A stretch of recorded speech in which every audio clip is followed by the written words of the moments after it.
మహిళ అబల కాదు సబల ఆదిశక్తి మహిషాసుర మర్దిని అని కాంగ్రెస్ నేత సునీతారావు అన్నారు. అన్ని రంగాల్లో దూసుకుపోతుందని కొనియాడారు. ఒక లెజెండ్గా పనిచేస్తుందని సునీతారావు అన్నారు. ఏఐసీసీ అధినేత సోనియా గాంధీ మహిళలకు పెద్దపీట వేస్తూ మహాలక్ష్మి స్కీమ్ కింద 6 గ్యారంటీలను అమలు చేస్తున్నారన్నారు.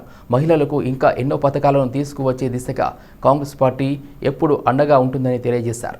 నారీ న్యాయ సమ్మేళనం ఒకటి సమారోహాన్ని మేము ఒక ట్యాగ్ లైన్ పెడుతూ మహిళలకు జరిగే సమస్యలే కానీ ఇప్పుడున్న బీజేపీ కానీ బీఆర్ఎస్ఏ కానీ వాళ్ళు చేస్తున్న వివక్ష ఏముండే అంటే లాస్ట్ బిఫోర్ బీఆర్ఎస్ని తరిమి కొట్టినారు, బీజేపీని కూడా తరిమి కొట్టాలి అప్కమింగ్ పార్లమెంట్ ఎలక్షన్స్లో అని చెప్పి మేము పిలవడం జరిగింది.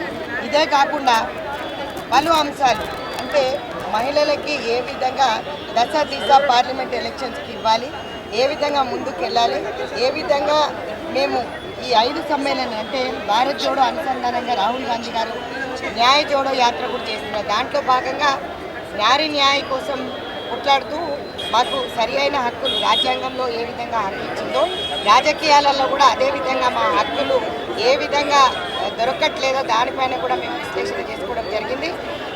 బేసికల్గా ఎడ్యుకేషన్ అనేది ఇంపార్టెంట్, పిల్లలకి ఉద్యోగం ఇంపార్టెంట్. ఈరోజు పెరిగిన నిత్యావసర సరుకుల ధరలే కానీ ఈరోజు వేరే సమస్యలు మహిళల పట్ల ఈరోజు బీజేపీ ప్రభుత్వంలో మహిళా రక్షణ కరువు అయిపోయింది. ఈరోజు మహిళలను చూసినట్టయితే యూపీలో మొన్న 2 చిన్న పిల్లలని ఏ విధంగా మర్డర్ చేశారో మీరు చూశారు. సో వాళ్ళని చూశాడని చెప్పి ఆయన చేశారు.